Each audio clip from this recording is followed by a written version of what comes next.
Patyanit na o inalian gelseng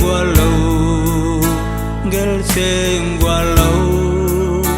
vanak sisa pentung ngaon gon mun ngoai nung pentan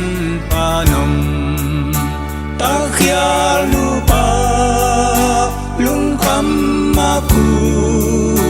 ata papya ngai dam ata kyal jong kitam piki akhir nate mai sa patyani na man pain sia te walau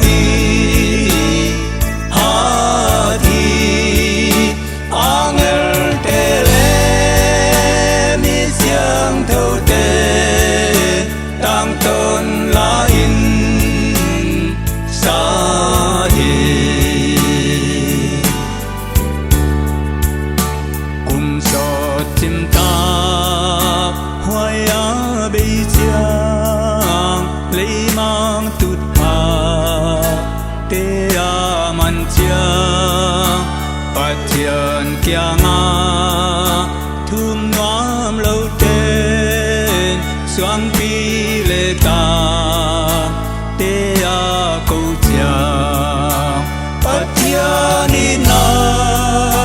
o tu lâu lại te vua lâu y ha lại Adam son ta na lấy lệ vani siang la Patyani na man pain siang te vua lâu y ha thi angel te le mi siang thâu te tang ton la in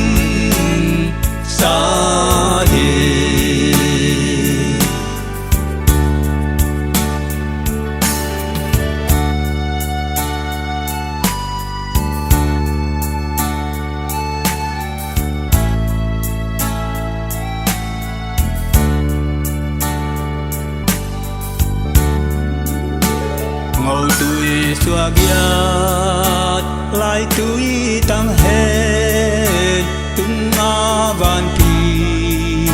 lại bê tăng hết sinh lệ lâu tên lại cung tăng hết lấy ni ra ta gel cha thế no Patyani na gel se lâu đi qua ngầu tuổi pi căng dòng Patyani na gel se lâu đi qua tung van đi bây dòng Patyani